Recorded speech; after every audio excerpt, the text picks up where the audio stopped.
By the end of 1944, the German army was a shadow of its former self. Battered and blooded, it had suffered nearly 3 million casualties in the previous 12 months alone. Now, as it entered 1945, German High Command braced its remaining troops for the inevitable Allied offensive. For the first time, German soldiers would be fighting on home soil. Despite the catastrophic situation they were facing, there were still many who believed in Hitler and final victory. To be a National Socialist in good times, to believe in the Führer and to trust in our strength is easy. Any small mind can do that. But to do so now, in times of crisis, is not easy. The decisive thing in this war is the final battle, and we will win it. We here at the front firmly believe in victory and will not let ourselves be shaken by anything.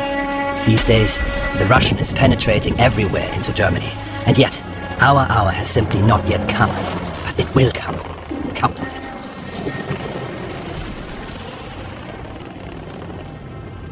The war had irrevocably turned against Hitler's Germany. With the final brutal act approaching, the Nazi regime began to prepare the German population for what was to come. Towns and cities were designated as fortresses, places to be defended to the last. And, in a final desperate act, every able-bodied man over the age of 17 was conscripted into the Volkssturm, the People's Storm. I'm sure you understand that your dad can't leave, as he has to join the Volkssturm. Who would have thought a few years ago that it would come to this again? Who would have imagined back then that we older folks would be called upon once more? But I did my part from 1916 to 1918, and I am ready to do so again for our people and fatherland. Volksmänner, wir wissen heute alle, um was es geht. Wir brauchen hier lieber nicht viele Worte zu verlieren. Es geht um das Leben jedes Einzelnen, der Familie und des ganzen deutschen Volkes. Kommandier, ich vergebe Ihnen diese Freiwilligen. Die Kamerad, wo sind Sie verwundet worden? Im Westen. Verdun. Jawohl. Werden Sie da jetzt noch weiter mitmachen können? Immer. Der Adel wird stets bereit. Sie sind im Rüstungsbetrieb beschäftigt. Jawohl. Wie lange arbeiten Sie da? So schnell wie 68, 70 und wenn es drauf ankommt, auch noch mehr. Sie haben auch das goldene Verwundetenabzeichen. Jawohl. Wie oft sind Sie verwundet? 7-mal. 7-mal. Werden Sie denn dabei noch durchhalten? Selbstverständlich. By 1945, Hitler's worldview had become increasingly nihilistic. He viewed the war purely in racial terms and clung to the belief that only fanatical resistance could secure victory. This deeply entrenched mindset would define his decision-making in the war's final, cataclysmic months. Under his command, there would be no withdrawals. Every German city and town was ordered to be defended to the last. I believe in victory. Admittedly, I do not hide the fact that everything that was dear and valuable to us in Germany will gradually be destroyed by the air raids. The sacrifices of the civilian population are terrible, but they would be more terrible if we were to surrender to the air terror. For myself and for you, as harsh as it may sound, I prefer death to submission to Bolshevism or the Jews. Despite everything, we must hold out until Bolshevism is finally driven back, and you and the children, and I too, are in the fortunate position of having escaped the catastrophe.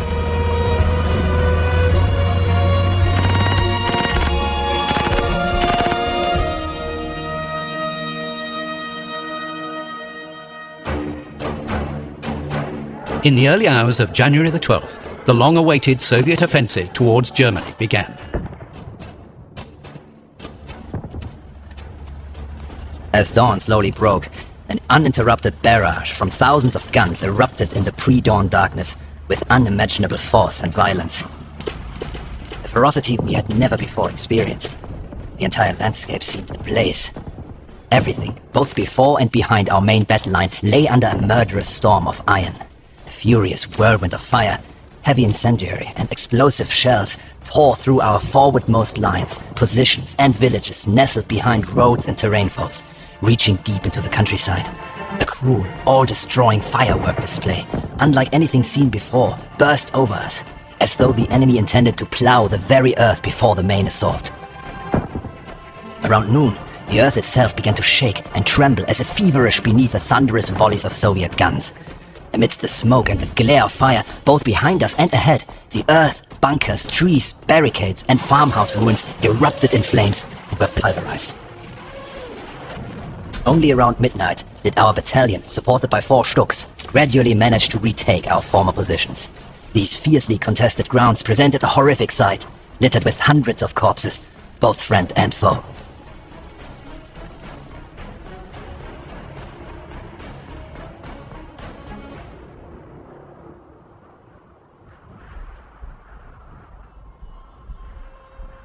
Despite clear warnings of the Soviet build-up, German High Command had been caught totally unprepared.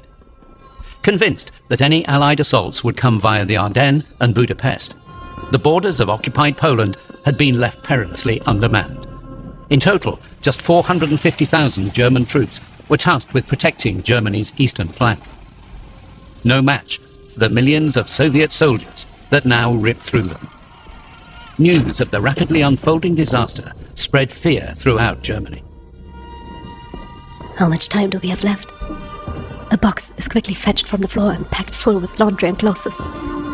We take it to Wilke's cellar, bury it so nobody can find it in our absence. We don't really have an appetite for our lunch. We wait for the midday news. It is reported that the Russians are heading towards Schneidemühl and advancing with great superiority near Labia. A short time later, the electricity, gas, and water are shut off, and the evacuation is announced via loudspeaker in the market square. In the streets, there's blowing snow, cold, and people. The entire market square is full of people.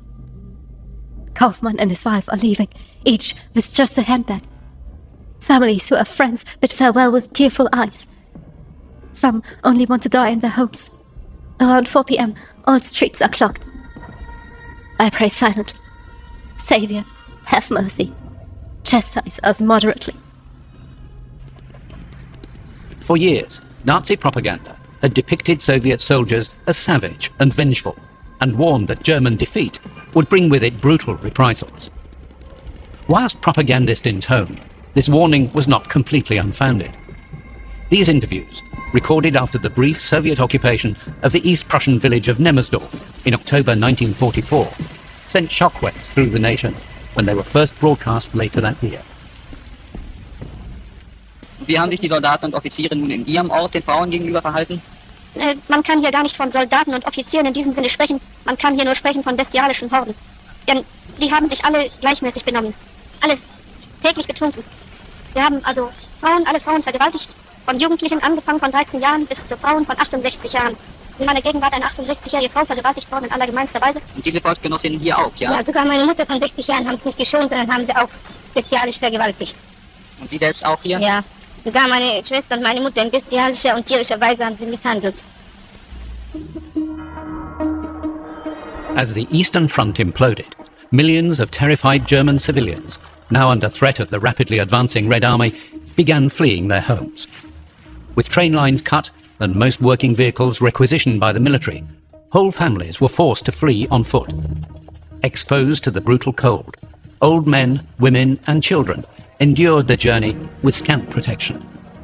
Medical care, food and water were scarce. Infants, the sick and elderly often died first from cold or hunger. Travelling just a few kilometres a day, the threat of being overrun by Soviet troops was ever present. In total, 14 million German civilians would be forced to make the dangerous journey westwards. The roads are choked with refugees, wagons and people on foot. Now and then, cars crammed full of people and suitcases pass us, followed by the envious glances of those walking. The column keeps halting, backing up. Suddenly, panic grips everyone as the cry goes up. The Russians are close! People stare at each other. Surely it can't be possible. Then a man comes riding up on a horseback, shouting at the top of his voice, "Save yourselves if you can! The Russians will be here in half an hour!"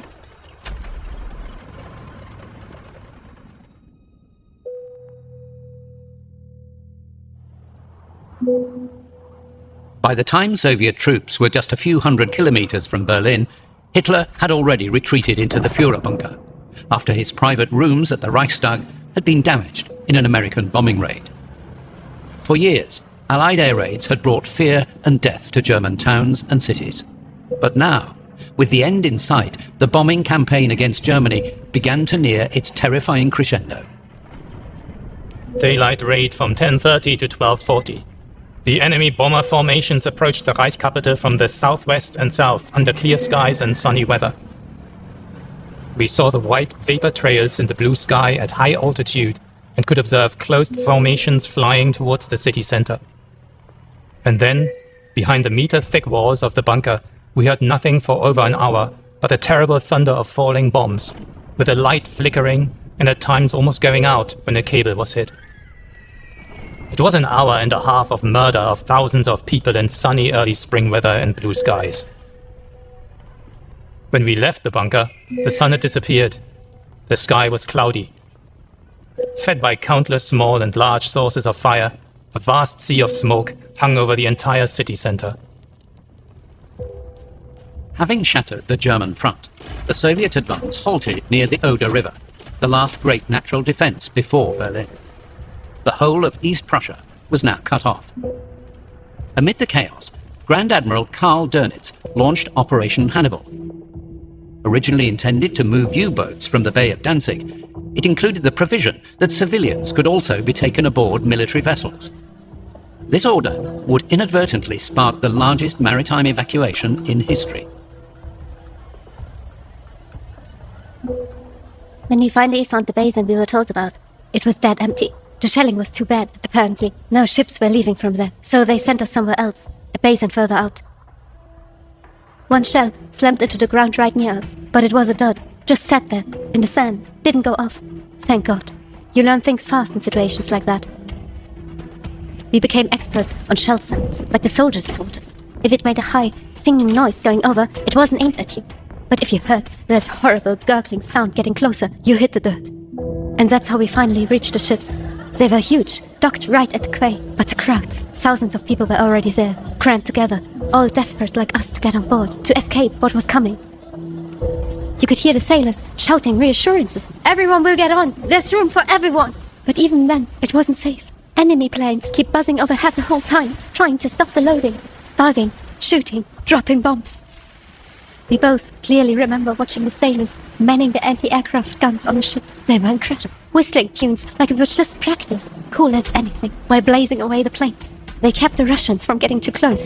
You could see the planes dropping their bombs way out in the water, scared to fly into range. Still, every time we heard the drone of engines, half the people still waiting on the quay would panic, dive for cover behind some empty railway wagons that were just sitting there. It was terrifying.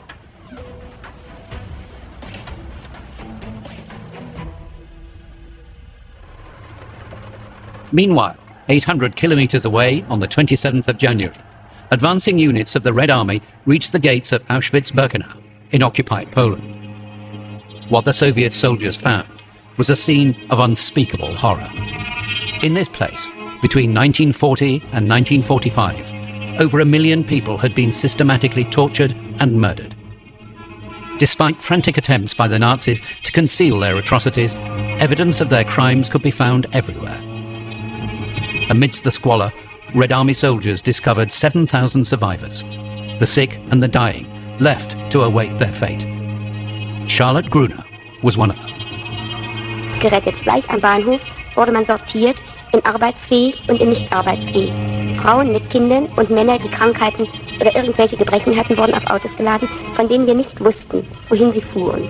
Im Lager selbst hörten wir dann erst, dass diese Leute alle in das Gas gegangen sind.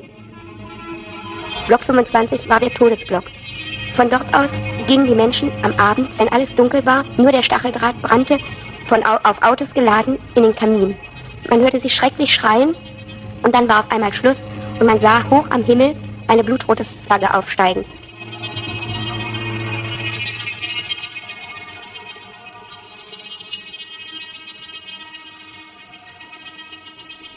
Auschwitz-Birkenau was just one of many such camps that the Allies would discover.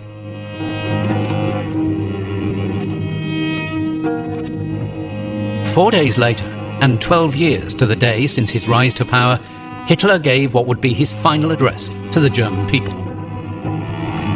Ich erwarte von jedem Deutschen, dass deshalb seine Pflicht bis zum Äußersten erfüllt, dass jedes Opfer, das von ihm gefordert wird und werden muss, auf sich nimmt. Ich erwarte von jedem Gesunden, dass sich mit Leib und Leben einsetzt im Kampf. Ich erwarte von jedem Kranken und Gebrechlichen oder sonst Unentbehrlichen, dass bis zum Aufgebot seiner letzten Kraft arbeitet. Ich erwarte von den Bewohnern der Städte, dass sie die Waffen fliegen für diesen Kampf.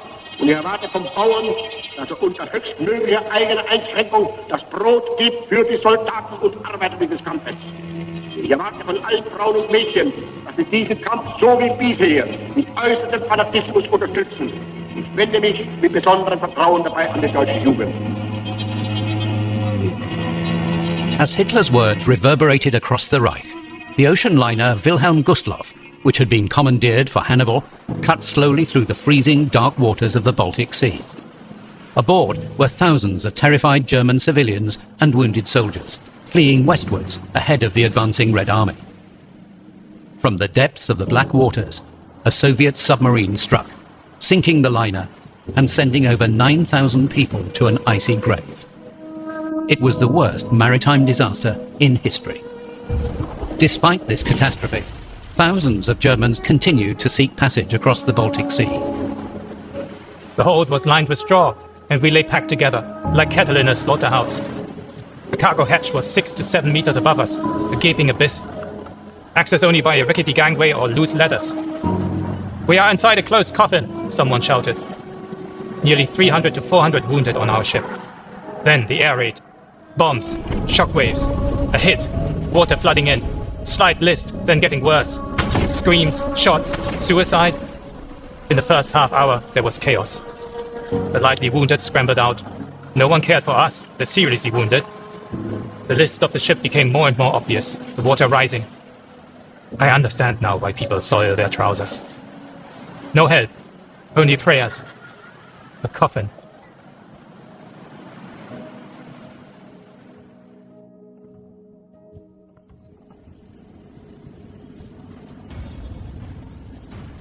On the 3rd of February, American bombers targeted Berlin in what was, by that point, the deadliest bombing raid against the German capital. Their lethal cargo, a mix of high explosives and incendiary bombs, rained down on the central districts of Mitte, Kreuzberg and Wedding. In total, over 2,000 people were killed and nearly 120,000 were made homeless by the raid. New bomb carpet. A terrible roll coming closer. The bunker shakes, but it remains standing. The rolling growl goes on. And then, with terrible thunderclaps, a new carpet starts to detonate. Again it rolls closer, and then vanishes somewhere in the distant thunder. Until, after an eternity, the last blows fade away. The soundless silence in the bunker lingers on among the young and old, before the certainty takes hold. It's over. Then there's talking, children's laughter in between, door slam, names are called, jokes flying back and forth, serious conversations about early alarms and experiences are started. The tension fades, and inwardly each of the many hundreds on the floors ask themselves, what does it look like outside? Is my flat still standing? 11 days later, Allied bombers struck again. On the 14th of February, British forces targeted the German town of Dresden, in what would prove to be one of the deadliest and most controversial raids of the war. Caught unprepared, over 25,000 people were killed in the bombing of this once picturesque town. Today I saw terrible things. The first naked woman I've ever seen. She was dead, charred like wood. Everyone is dead. Everyone I knew on our street. The baker, the butcher, the 2 women from the corner shop where Mama buys things. Only yesterday evening I was at the Sacred Heart Church. Now the church is gone. They say there was a woman, trapped between iron girders. Her clothes had caught fire from the phosphorus in the bombs. Her son just stood by and watched. He couldn't do anything to help her. They say he went mad afterwards. I always have to think about him, watching his mother burn.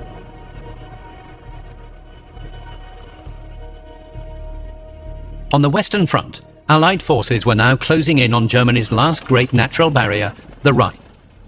As German troops did all they could to slow the advance on the ground, in the skies above, Luftwaffe pilots fought their own desperate battle. The whole enemy group was dissolving. I got cocky, climbed again, and caught another one. A Focke-Wulf from 16th Staffel was with me. The comrade got one too. 3 men jumped from that bomber before he even fired a shot. A B-17 also went up in flames quickly. The wing just snapped off. A good feeling, despite everything. But then, at that same moment, they hit me. First the rudder jammed, then a bang in the engine, immediate smoke. Flames were already licking from the footrest. The cockpit filled with smoke. High time to get out of there. That was close. Got out with more luck than skill and a few injuries. Hands are a bit raw from grabbing the hot cockpit edge after I'd foolishly taken my gloves off. The machine is scrap, of course. Another one lost. How many more to go?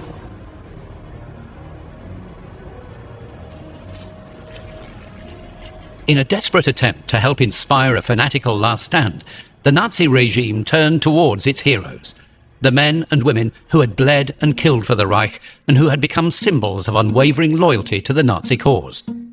Stuka ace Hans Ulrich Rudel was Germany's highest decorated soldier. By 1945, he'd flown over 2,000 combat missions. But in early February, he had been injured and lost his lower leg to Russian anti-aircraft fire. It was whilst recovering in hospital that he was interviewed by German reporters. Das Einzige, was mich an meiner Verwundung eigentlich erheblich stört, ist die Tatsache, dass ich im Augenblick in dieser kritischen Situation selbst nicht fliegen kann und meine Kameraden in meinem Geschwader eben allein fliegen lassen muss. In absehbarer Zeit kann ich auch wieder fliegen. Ich nehme an, es handelt sich nur um wirklich ganz beschränkte Zeit. Es kommt ja diesmal nicht auf persönliche Opfer drauf an, sondern wir wollen alle die Zähne zusammenbeißen, diese Opfer gerne in Kauf nehmen. Und letzten Endes wird unser Volk, das bisher so tapfer gekämpft hat und die Zähne eben zusammengebissen hat, den endgültigen Sieg erringen. Alongside their use of propaganda, the Nazis increasingly turned to intimidation and brutality to enforce their rule. On the 15th of February, in response to the worsening military situation, Justice Minister Otto Georg Thierack decreed martial law for all towns near the front. Any German citizen, even an officer, caught disobeying, showing perceived defeatism, or even failing to resist with sufficient fanaticism, could be shot on the spot. I expect that, as has always been customary in the Prussian German army, the harshness of military law will be applied. It is better that one or another coward dies than that the thought to retreat takes hold to gain ground in an otherwise brave company. The examples of thousands of violated German women and girls, murdered elderly and children, burnt villages, farms, and estates should provide a clear enough picture, especially to the officers, that in this decisive phase of the war, there is only one thing: to stand, to fight, and then to be able to attack again and defeat the enemy. Lead the brave soldiers of the German people better, braver, and more dutiful than ever. Plant in your hearts and theirs the fanatical will to victory and the blazing hatred against these Bolshevik beasts. Educate our men so that from the overcome fear of the Bolshevik, the holy German anger grows, which leaves the individual Bolshevik only 2 options, either to defect and surrender, or to be beaten to death as a beast and destroyer of all human order. With the army quickly running out of men, the Nazi regime ordered total mobilization. Boys, some barely teenagers, were called up. Women, too, were drafted as auxiliaries to support the Volkssturm militia. To galvanize this desperate, all-encompassing effort, on the 28th of February, Joseph Goebbels addressed the nation in an exhaustive radio speech that lasted almost 70 minutes.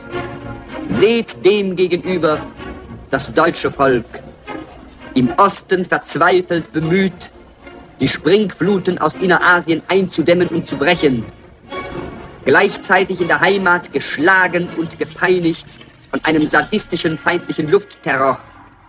Im Westen und Süden eine feindliche Angriffsschlacht nach der anderen, wenn auch unter Aufbietung manchmal seiner letzten Kraft abwehrend. Stumm und ohne falsches Pathos, dem Gebot einer höheren geschichtlichen Pflicht gehorchend, durch seinen stoischen Heroismus über die Kräfte der Finsternis triumphierend, von fast allen seinen europäischen Freunden und Bundesgenossen im Stich gelassen und sich darum umso trotziger und verbissener zum Kampf um sein bedrohtes Lebensrecht stellend. Wahrhaftig ein Anblick von ergreifender Größe, dem gegenüber auch die Antike nur auf wenige gleichwertige Beispiele verweisen kann.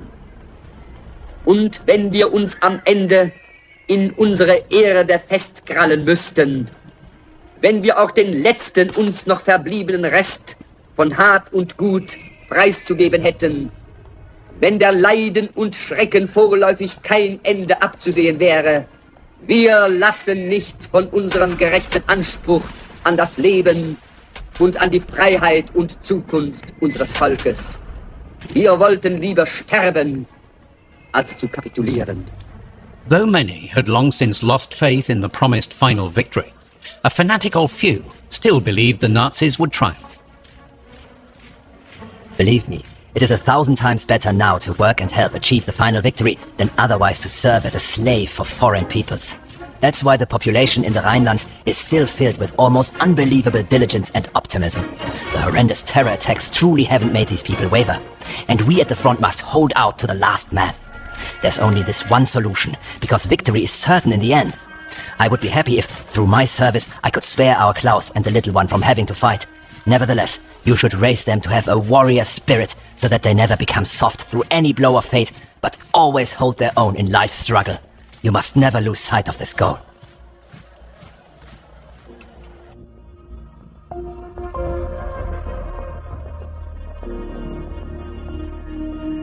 On the 3rd of March, Hitler made his final journey to the front, which was now only a few kilometres from Berlin itself. This brief, almost surreal visit would mark one of his last public appearances. It was a futile attempt to rally forces already broken, a final act of defiance. Hitler was not alone in these efforts. Across the country, German commanders were making their own desperate attempts to rally their exhausted troops for the decisive battle that was fast approaching. In the morning, Battery Commander Kuckner told us that we are facing the greatest test in history. We have to claw ourselves into the ground with holy fanaticism. On the occasion of Remembrance Day for our fallen soldiers, we have been watching the excellent movie Kolberg, which brought the defense of the Prussian fortress in the year 1807 home to us. There, in the end, the whole city was on fire, but the defenders around Gneisenau stood fast, and civilians and soldiers resisted superior numbers. Preußen! Deutsche! Ein schweres Schicksal liegt auf eurer Stadt und auf unserem unglücklichen Vaterland. I quite like the movie, but not all comrades are convinced, as we have far more enemies. My comrade Udo received a letter from the NSDAP group Pankow. His mother and his little sister Elke burned to death in the north of Berlin. Now he has no one anymore. He stared ahead silently for a long time, then jumped on a footstool, ripped the big picture of the Führer from the wall, spat on it, and stomped his feet on Hitler's head. When the Unteroffizier arrived, he locked Udo up.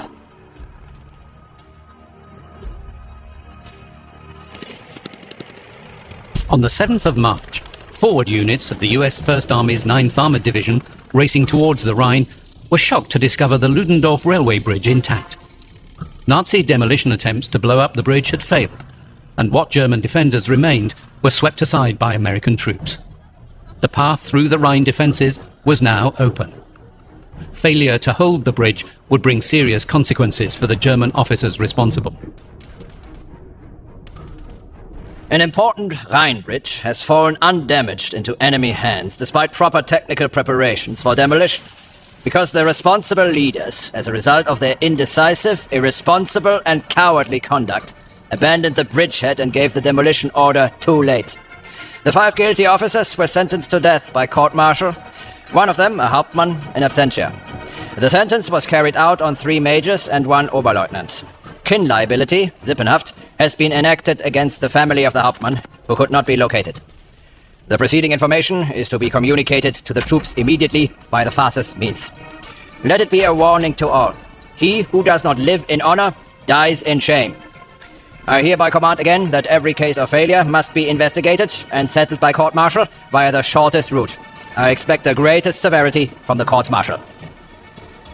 General Eisenhower immediately ordered all available forces to exploit this unexpected gift, pouring troops and armour across the captured bridge to establish an Allied base deep on the eastern bank, completely disrupting German defensive strategy. At the same time, further north along the Rhine's west bank, the once great city of Cologne, already pounded into ruins by years of bombing, finally succumbed to advancing American troops after days of fierce urban combat. With Remagen secured, Cologne captured, and a major new northern front opened, Germany's legendary Rhine defense was irrevocably shattered. On and on it goes, relentlessly. We have nothing to counter the Tommies with except our experience. Every stone, every seemingly insignificant farmstead is defended to the last man. To dislodge us, the British throw immense amounts of material at us. The artillery and mortar fire is heavier than anything I experienced in Italy and Russia. Worst of all are the heavy tanks equipped with flamethrowers, which they repeatedly bring into action against us here. In the last few days, large numbers of Volksgrenadiere on our right flank have deserted to the British. One can hardly blame them. Treatment is said to be good and fair. As a German officer, however, I cannot condone such behavior. Better to perish honorably than live like a coward. Several times a day, 120 of our men repulsed the bulk of an enemy division. It's hard for anyone to truly grasp what our infantrymen accomplished there. Though thrown back multiple times a day, they would storm forward again and again with the support of our launchers, roaring "Hurrah!" and drive back the Americans. When you witness such heroism, and it was true heroism, you can only believe in victory. Such soldiers cannot be broken, and victory must ultimately be theirs. I am truly and infinitely glad to be in action now, helping our infantrymen with our salvos. When a salvo landed well and things were blown to bits on their side, when a brief smile would appear on their otherwise serious faces and they'd wave to me, that was the most beautiful reward I could ask for. Even as German propaganda proclaimed defiance, key figures in the Nazi regime knew the end was near. On March the 18th, Armaments Minister Albert Speer delivered a stark warning. In a message to Hitler, he declared that the German economy faced total, imminent breakdown. The terrifying implication was the complete failure of all essential public services. Water, food distribution, electricity, and gas. All were now at risk of complete collapse.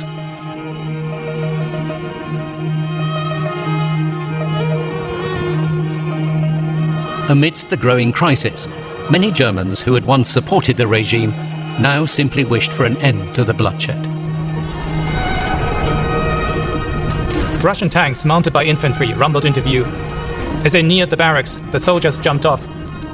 Some immediately cut down by our machine gun fire. Shells slamming into the building, blowing out chunks of wall and sending dust, splintered furniture and sometimes body parts flying into the air. The order came to storm the place. Madness. The Oberleutnant and I had to practically shove the young soldiers from the Feldherrnhalle forward. Ivan fired at us with an anti-tank gun. A shell screamed past, hitting near our position. I dove headfirst into a shallow ditch, landing among the dead. Two lancers lay twisted together, one missing half his face, the tunic soaked dark with blood. Unfortunately, unit cohesion wasn't very good. Many of our lancers bolted when they came under fire, scrambling away, regardless of orders.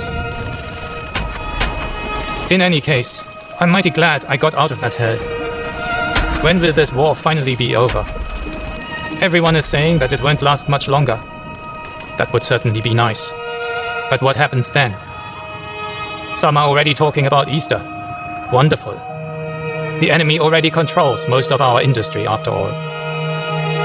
On the collapsing Eastern Front, chaos reigned. Millions of German civilians formed desperate, freezing columns, fleeing westward on foot or by cart, trying frantically to escape the advance of the Red Army. Behind them, exhausted remnants of the Wehrmacht and hastily conscripted Volkssturm units fought with suicidal determination against overwhelming Soviet power. Faced with military catastrophe, Hitler reacted not with pragmatism, but with nihilistic fury, directed at his own people.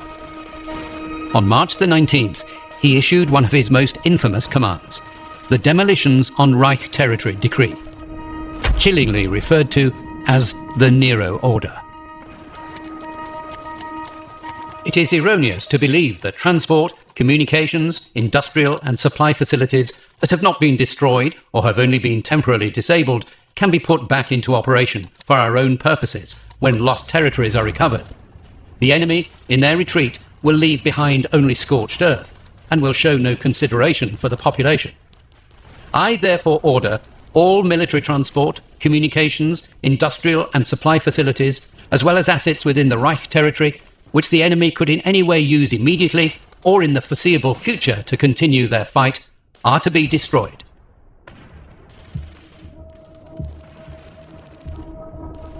With complete and callous indifference for the survival of the German population, Hitler ordered the destruction of anything that could be of use to the advancing Allies. Believing the German people had failed him and proven unworthy of survival, Hitler was condemning millions to death, ensuring that even in defeat, Germany would drag itself down into the abyss.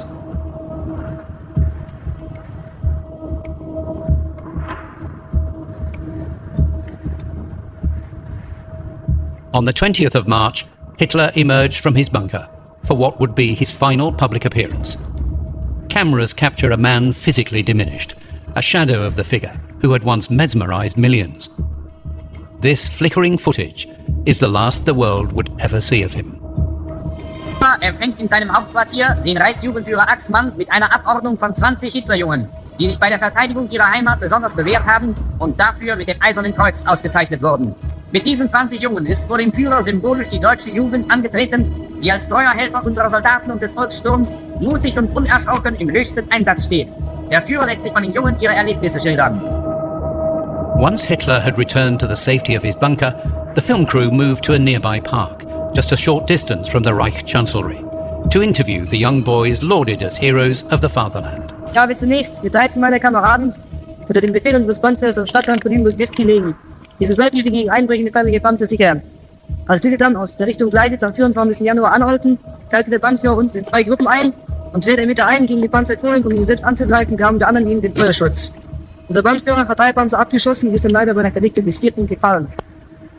Nachdem wir seinen Tod festgestellt hatten, mussten wir uns aus taktischen Willen auf einen Eisenbahndamm zurückziehen. Und dort habe ich dann am Abend die unter diesem hindurchführende Straße von Gleititz nach Hindenburg, die den Zugriff zur Stadt bildete, gesprengt.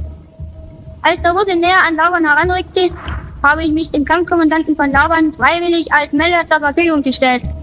Meine Aufgabe bestand darin, Meldungen zu den einzelnen Kompaniegefechtsständen zu bringen.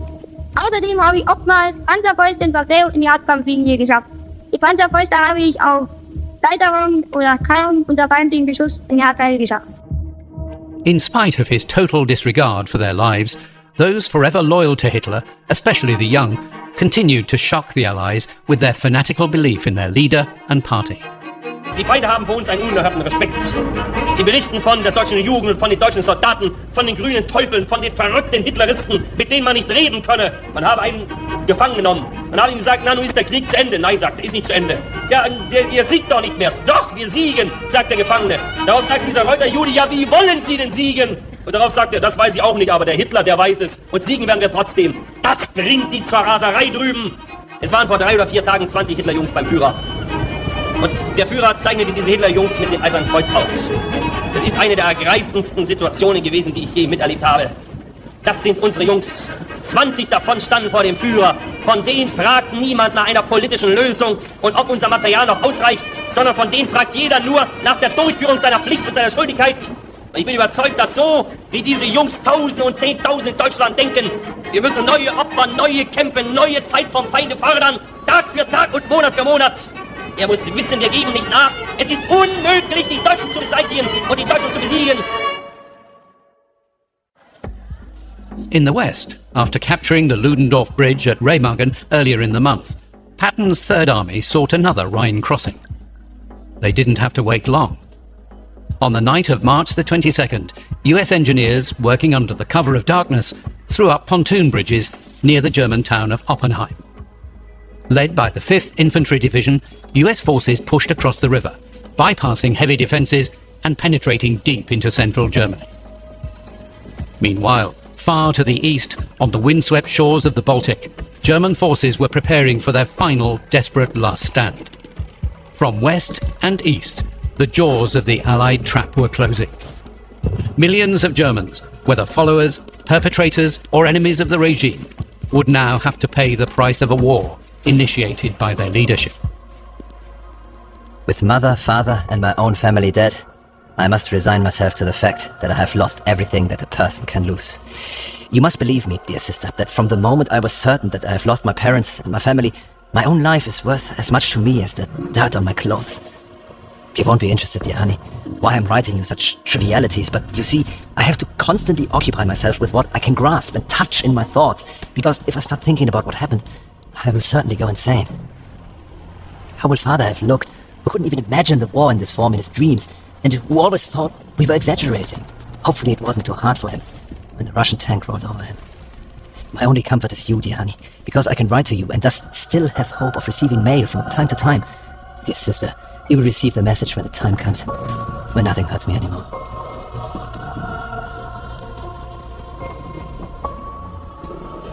In the fading light of a dying Reich, Joseph Goebbels delivered his final public speech from the town hall of Görlitz in eastern Germany.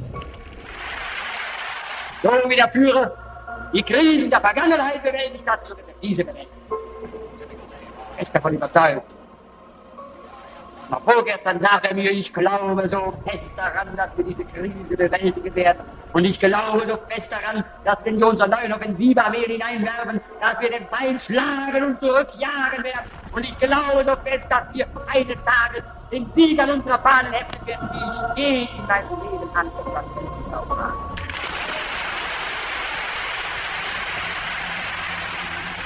Und dann für alle Väter, Sieg! Sieg! Sieg!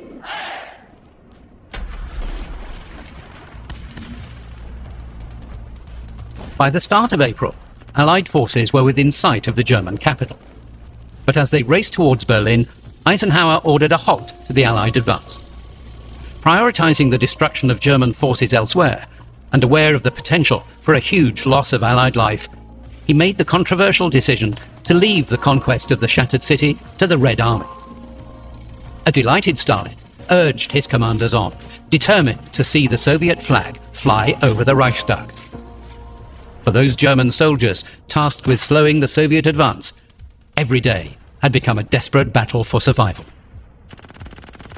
We can hear the sound of tank tracks grinding in the distance. We expect the attack any minute. Our 2 MGs are ready. I sit in my foxhole, nibbling on trench rolls. You almost get used to the constant crashing and banging. Then suddenly, a flash right above me, on the very lip of my hole. At the same time, a deafening bang. Then my ears ring powerfully for a while. After a few seconds, I dare lift my head. The butt of my cabin is dangling from its strap right in front of me. Taking a closer look at the damage, there's now a small crater where my carbine lay. It's been pierced right behind the action. Shrapnel from that small shell must have swept right over my head by millimeters. Luckily, I'd kept my head down. I was a hair's breadth away from buying it. I get an automatic rifle from the badly wounded Finkenwerder. In the meantime, an eerie calm has settled. Will Ivan come now? The silence stretches, the calm before the storm. Then, echoing through the trees to our left, that eerie cry, "Hurrah!" Now closer, right in front. "Hurrah! Hurrah!" Then you can already see the first shapes darting towards us between the young tree trunks. Orders are to let the attackers get as close as possible. It's agony holding back, fingers twitching on the trigger. The order, fire! Our defensive fire rips into them. Several figures drop, but suddenly our 2 MGs fall silent. What happened? No time to worry. Now it's close quarters. By early April, nearly 2 million Soviet troops had been assembled for the final assault on Berlin, with Zhukov's first Belarusian front positioned on the Kustrin bridgehead, Konyev's forces to the south, and Rokossovsky's to the north. Opposing them were the depleted remnants of Army Group Vistula, under General Gotthard Henrici, plus elements of Army Group Center, roughly 800,000 men, a desperate mix of veterans, Volkssturm militia, Hitler Youth Boys, and Luftwaffe ground crews.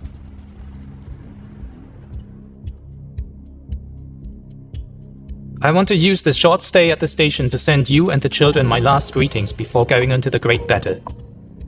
We are going directly into the major fight that broke out on the Vistula a few days ago. I'm very hopeful that I will come out of this unscathed again. Now it's time to prove what I have learned in my training. Keep yourself healthy and cheerful. And don't worry so much about me. It will be alright. The Red Hordes are at our door, threatening everything we hold dear, but they will not pass. We will stand as a wall of steel, and every inch of our sacred soil will be dearly bought with their blood. For the Führer, for the fatherland, and for you, my dear heart, I will fight to my last breath. Even as the Reich imploded around them, film crews continued to record interviews with members of the German armed forces. Da kommt ein Melder zu mir, ich lag gerade so im Loch. Stabsvögel, die Russen sind da. Ich sag, na, seid ihr mal ruhig, Junge, das wird nicht so schlimm sein. Ich schnappte mir meine Panzerfaust und sah schon den Brocken vor mir stehen, ungefähr so 10, 12 Meter vor mir. War ein T-34. Ich ließ ihn noch etwas näher kommen, setzte meine Panzerfaust auf die Schulter und drückte ruhig ab und peng, lag er da. Die Mannschaft botete gleich aus und ich schoss gleich mit der MP hinterher und legte sie auch gleich noch um. Aware that the main Soviet offensive would come from the Kustrin bridgehead, General Henrique concentrated his strongest forces at the Seelow Heights, 90 kilometers east of Berlin. As the Red Army completed its final preparations, the German defenders awaited the storm that was sure to come. For the first time in my life, I heard the authentic hurrah of attacking Soviet riflemen directly in front of me. An SS unit had dug in halfway up the steep slope ahead of us. The firing persisted and drew closer. The two of us were huddled in our foxhole, still unable to make out what was happening in front of us. Suddenly, something soft landed on the steel helmet of the man next to me. At the same moment, a loud scream pierced the air from our front. Then we realized that the severed finger of the screaming SS-man had been flung into our foxhole. It now lay on the ground beneath us. We lay in the undergrowth, keeping our heads down. Directly in front of me lay two very young SS-men. One of them had been wounded by a bullet lodged in his ankle. I could clearly hear what they were saying. They exchanged only a few words. Then the wounded man said to his comrade, "Take care," drew his Luger and shot himself in the head.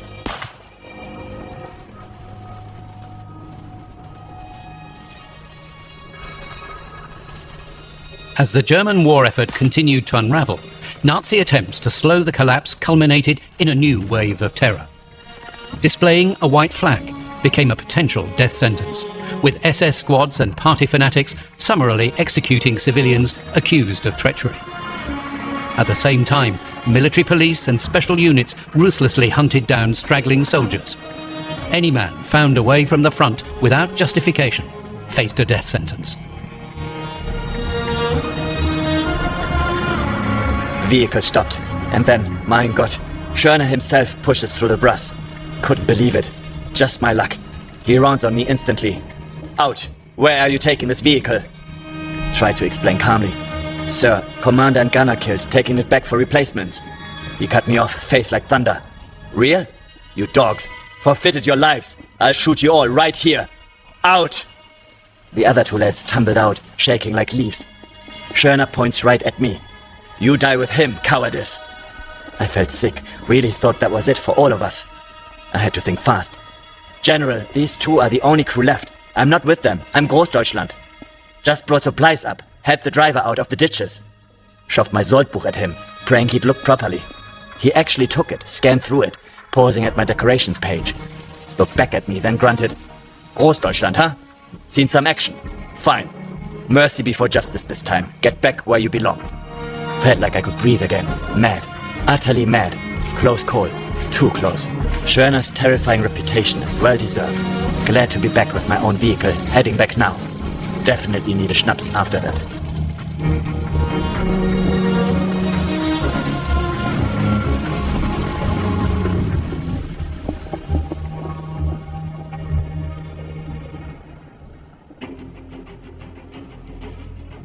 In the early hours of the 16th of April, the Soviets' final offensive on Berlin began. Woken at 4 a.m. by the Russian barrage. Unbelievable noise. Every time we tried to leave the dugout for the APC, flashes lit up the dark right beside us. Dirt and shrapnel flying everywhere. Seems the battery had zeroed right in on our command post. Finally managed the 70 meters across the field without getting hit. The infernal shelling lasted until 6 a.m. When it finally quietened down, we cautiously risked a look over the edge of the heights, down into the Oder lowlands. Mein Gott. What we saw made our blood run cold. A solid wave of heavy Soviet tanks, stretching as far as we could see in the grey dawn light, engines roaring, tracks clattering. Then a second wave behind them, and swarms, absolute swarms, of infantry running forward. The battle for the Seelow Heights became a brutal ordeal. lasting days, and resulted in enormous casualties on both sides. It felt like an age before our own guns finally answered, the first shells coming overhead towards the enemy. From the crest of the ridge, our dug-in flak guns, barrels depressed almost flat, unleashed devastating fire. Tank after tank brewed up, thick black smoke pouring out. The Evans riding on top were just swept off like flies. The ones who survived kept coming, yelling like banshees. Luftwaffe crews poured fire into the clusters of Red Army soldiers. Right before our eyes, the attack started to falter. Some tanks did manage to get through the initial wall of fire, trying to roll up the slope along the Reichsstraße towards Seelow, but our lads with Panzerfausts knocked them out. By the time it was fully light, the first assault had been thrown back.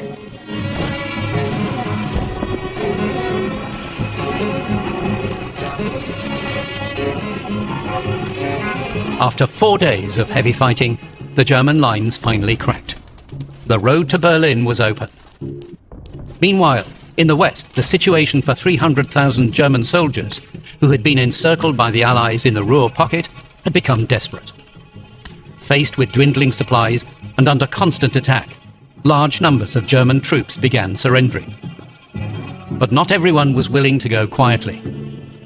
General Field Marshal Walter Model, also trapped in the pocket, continued to lead resistance until taking his own life on the 21st of April.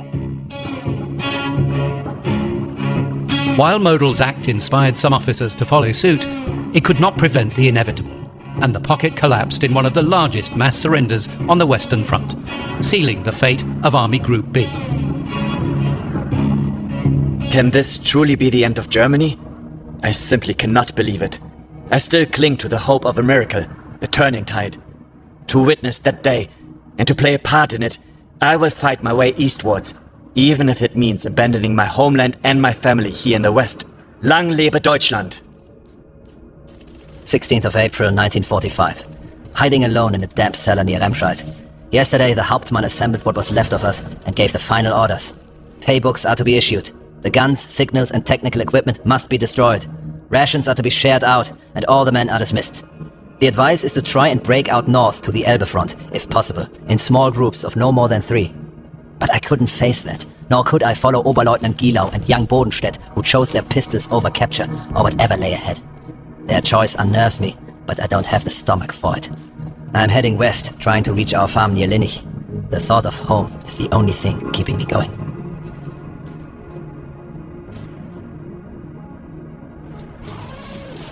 As Allied troops began appearing in newly conquered German towns and villages, the sounds of war were suddenly replaced with the uneasy quiet of occupation. In the small village of Neger, near Olpe, in West Germany, a local schoolteacher tasked his young pupils, aged just 6 to 14, with writing down what they had experienced in the final terrifying days of the war. Mama let us go into the kitchen, and we grabbed the white pieces of paper they'd given us. We ran out, waving them around and shouting, "I surrender!" Then, an American armored car came round the corner. When they saw us waving the papers, they pointed their cannon right at us. Just to frighten us, I think. We scattered, running back inside as fast as we could. We could hear the Americans laughing. After a while, we were allowed outside again, but told to be very careful. Later, 3 American soldiers came by. They had a German soldier with them, their prisoner. He had to keep his hands up the whole time. I got a close look at his face. It was strange, partly angry, maybe because he had to give up, but also full of sadness, shame, and pain, all mixed together.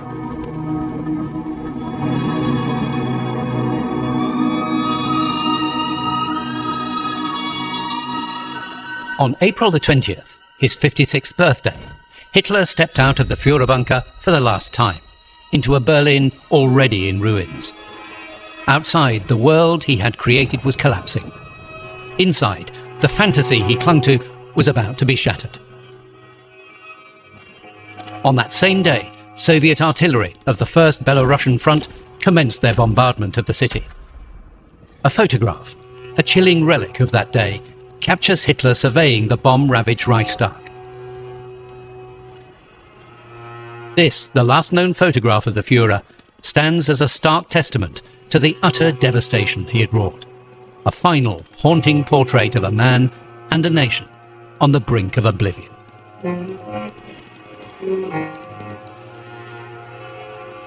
The following day, on the 21st of April, Soviet forces arrived at the shattered suburbs of Berlin.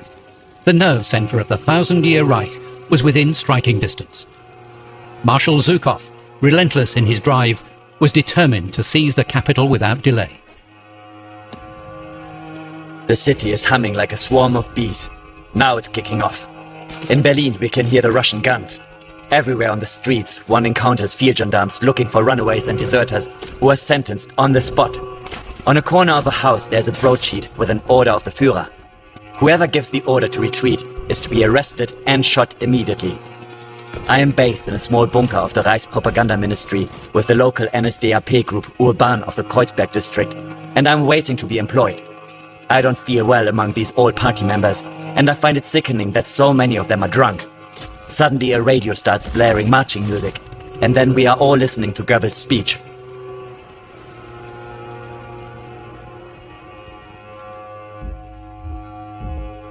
Meine Berliner Volksgenossen und Volksgenossinnen. Am vergangenen Sonntag begannen die Bolschewisten ihre Großoffensive an der Oderfront. Berlin ist ihr Ziel. Die Eroberung der Reichshauptstadt soll Stalin eine wichtige Trumpfkarte im politischen Spiel der Alliierten in die Hand geben. Damit ist der Kampf um die Reichshauptstadt ein Kampf um Deutschland und um Europa geworden. In heldenhafter Abwehr haben unsere tapferen Divisionen und Volkssturmmänner in den vergangenen Tagen den Sowjets schwerste Verluste zugefügt. Ihr aufopferungsvoller Einsatz hat jedoch nicht verhindern können, dass die Bolschewisten an die äußeren Verteidigungslinien der Reichshauptstadt herangekommen sind. Damit ist Berlin zur Frontstadt geworden. Verteidiger Berlins, auf euch sind die Blicke eurer Frauen, eurer Mütter und eurer Kinder gerichtet. Sie haben euch ihr Leben, ihr Glück, ihre Gesundheit und ihre Zukunft anvertraut. Ihr kennt jetzt eure Aufgabe und ich weiß, ihr werdet sie vorbildlich erfüllen. Die Stunde eurer Bewährung ist da. Mit der militärischen Verteidigung der Reichshauptstadt wurde Generalleutnant Reimann beauftragt. Er ist Träger des Eichenlaufs zum Ritterkreuz des Eisernen Kreuzes. Seiner in diesem Kriege oft bewährten Führung können sich alle Soldaten und Volkssturmmänner bedingungslos anvertrauen. Ich bleibe mit meinen Mitarbeitern selbstverständlich in Berlin. Auch meine Frau und meine Kinder sind hier und bleiben hier. Mit allen Mitteln werde ich die Verteidigung der Reichshauptstadt aktivieren. Mein Denken und Handeln gilt eurem Wohl und der Abwehr unseres gemeinsamen Feindes. An den Mauern unserer Stadt wird und muss der Mongolensturm gebrochen werden. Unser Kampf wird das Fanal sein für den entschlossensten Kampf der ganzen Nation. Hitler had declared the city a Festung, a fortress to be defended to the bitter end. Every able-bodied Berliner was ordered to take up arms. Refusal was punishable by death. At the heart of this doomed defense stood 60,000 Volkssturm fighters, old men and teenage boys. April 21st. The Russians are here. We, about 100 Volkssturm men and just a few regular soldiers, are inadequately prepared for what's coming. We have little hope of being able to stop the enemy effectively. Despair and worry are beginning to spread. The attack on our position begins. Faced with our resistance, the Russians initially halt their advance. Fierce firefight leads to the first deaths on our side. Among some of the Volkssturm men, fear and incipient panic are clearly noticeable. I give the order to withdraw.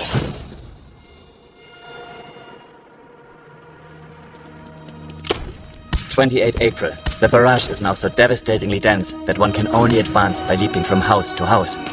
As I finally approach the Königstor, I notice something strange from afar. On the air raid trenches in front of the Bartholomäuskirche, 5 men are standing as stiff and still as if in a drill exercise, while shells are impacting everywhere around them. Barely 100 meters away, I call out excitedly from a doorway where I'm waiting for a brief lull in the firing. Take cover! Get into the trenches quickly! No answer. Nothing moves. As I get closer, I recoil in shock. The 5 men are dead. Only from a distance did it look as if they were standing on the parapet of the trenches. In reality, They are hanging from the trees behind the trenches. One has a sign on his chest. We were too cowardly to protect Berlin from the Bolsheviks. We hoisted the white flag and with that betrayed Greater Germany and the Führer.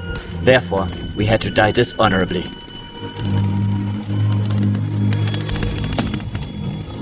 On the 29th of April, deep in the Führerbunker, Adolf Hitler dictated his final political testament and private will, married Eva Braun, expelled Goering and Himmler from the Nazi Party, and appointed Grand Admiral Karl Dönitz as Reich President and Supreme Commander.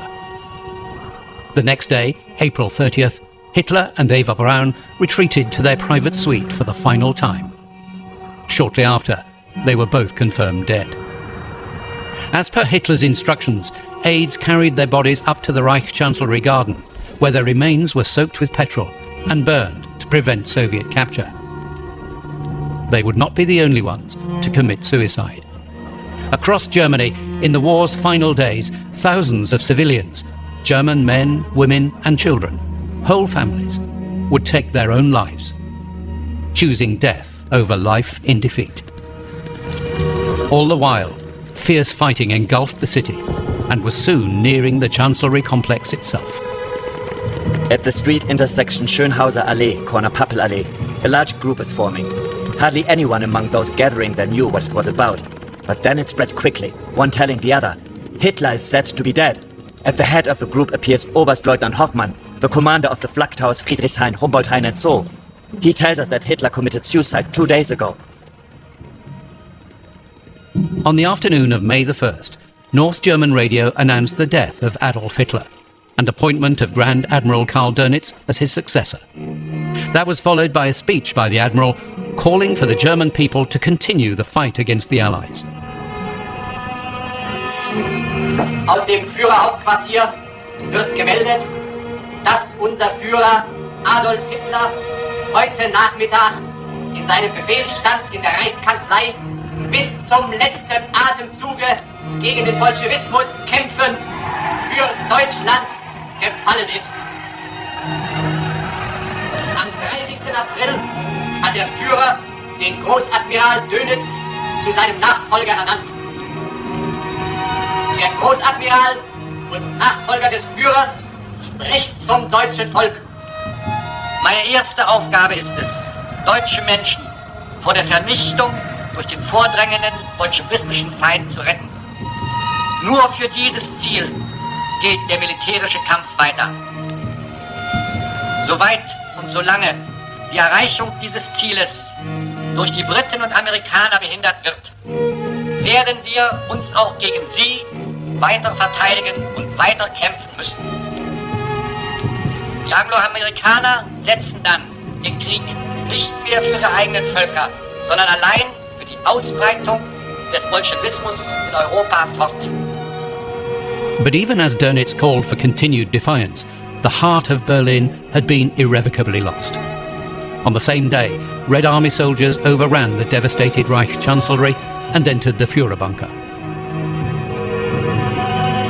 Within the wreckage, they discovered the charred bodies of Joseph and Magda Goebbels, along with the bodies of their 6 children. Nearby, they found the severely burned remains of Adolf and Eva Hitler.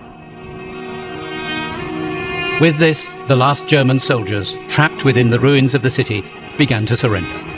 The savage battle that had consumed the city, block by block, life by life, ground to a bloody halt.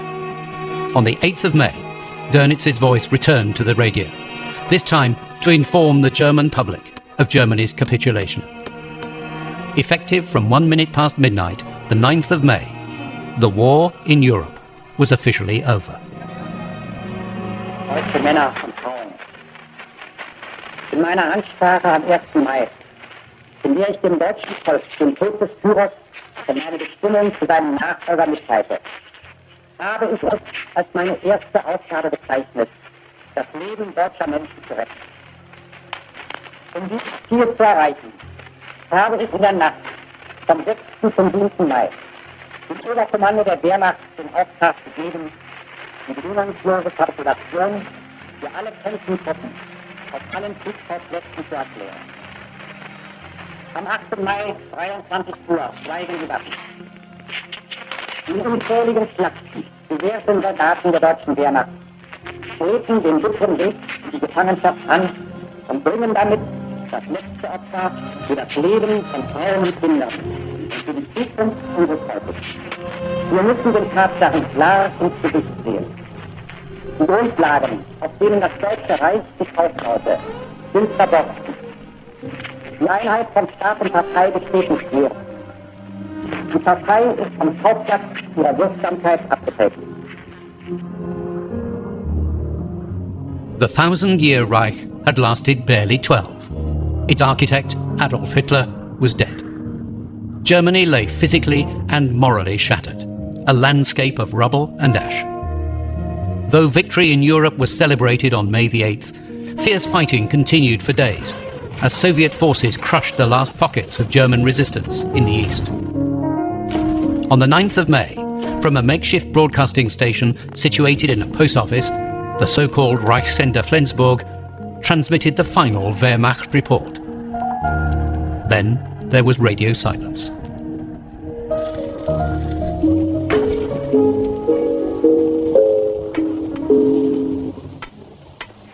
Seit Mitternacht schweigen nun an allen Fronten die Waffen.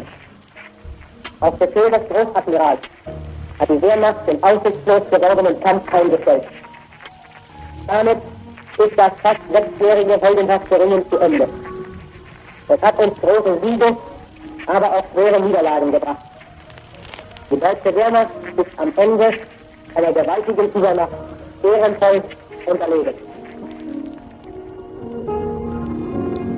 May has wrapped a green, blossoming, colorful ribbon around the dead city. In the ruins, the noise of weapons has fallen silent, and the spring storm chases away the smell of fire, decay, and transience. It caresses the foreheads of the still unburied dead, be they soldiers, men, women, girls, or children. That was the end of all glory. Scorn and derision for a homicidal, abnormal, foolish madman who, surrounded by megalomaniac, heartless criminals without soul or mind, wanted to exterminate races, conquer and plunder a world, destroy all that was reasonable and just, and brought nameless misery upon the world.